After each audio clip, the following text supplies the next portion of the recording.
Diaz and Dustin Poirier appear ready to step into the octagon in January. On Wednesday, Poirier appeared on the MMA Hour and said that a fight with Diaz would interest him after his loss this past Saturday at UFC 269. In response, Diaz proposed a showdown at the start of next year.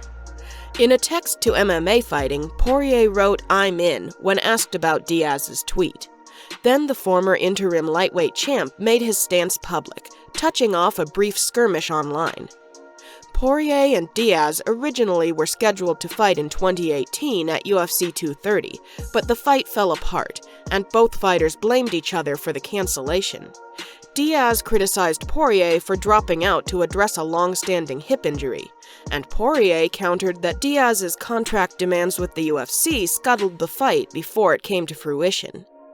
The UFC's January pay-per-view schedule currently includes UFC 270, which takes place January 22nd in Diaz's home state of California. However, the fight card currently is headlined by a pair of title bouts, a heavyweight title unifier between undisputed champ Francis Ngannou and interim title holder Ciryl Gane, and a flyweight title rematch between champ Brandon Moreno and ex-champ Davison Figueiredo.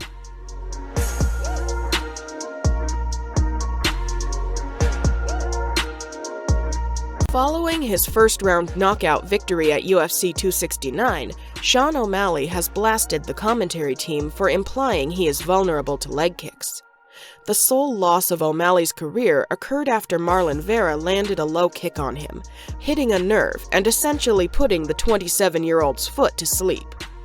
However, O'Malley rejects the idea that this is reason enough for critics to believe he has an inherent weakness to leg kicks.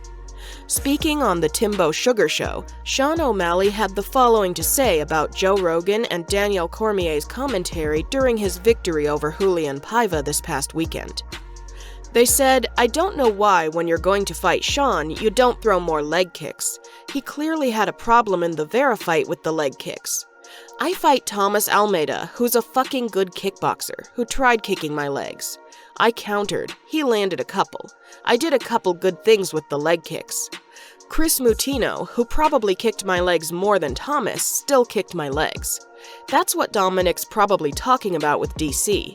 Like he doesn't really watch or study the fights. They can just say anything on the mic. Everyone knows how much I fucking love Joe Rogan. I say it after my fights. He might have watched that Vera fight one time while he was sitting there, and then his opinion is what he saw right there. But dude, he got one kick that hit my nerve. He did land a couple of good leg kicks after that, but I was on one leg and I still pieced him up.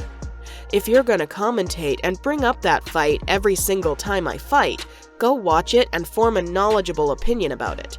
I feel like I'm one of the most elite strikers ever, and I feel disrespected. What are they talking about? It just drives me up the fucking wall. It drives me crazy."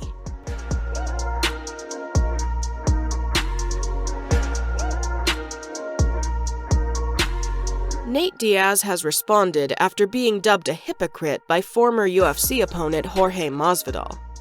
Diaz and Masvidal infamously collided in a welterweight bout back at UFC 244 with the promotion's BMF title up for grabs.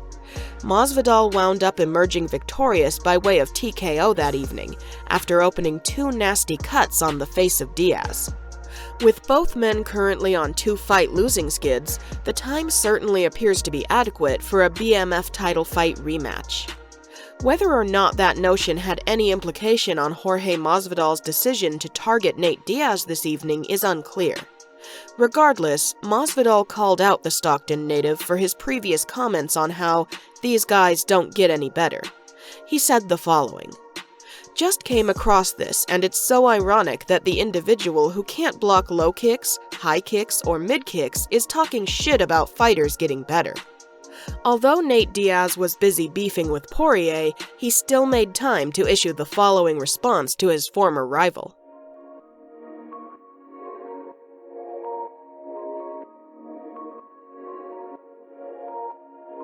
Daniel Cormier believes Amanda Nunes should have just went to sleep in her loss to Julianna Pena at last Saturday's UFC 269 event.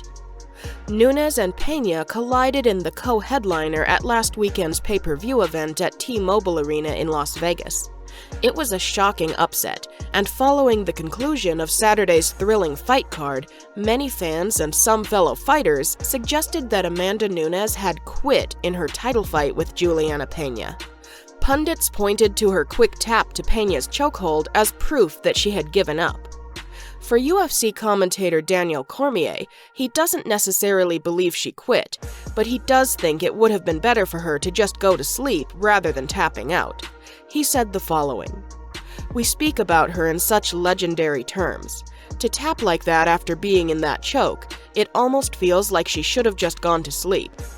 If you're going to lose your place among the greats, even if it's temporary, she can go back and beat Julianna Pena, but it felt like she should go out on her shield more."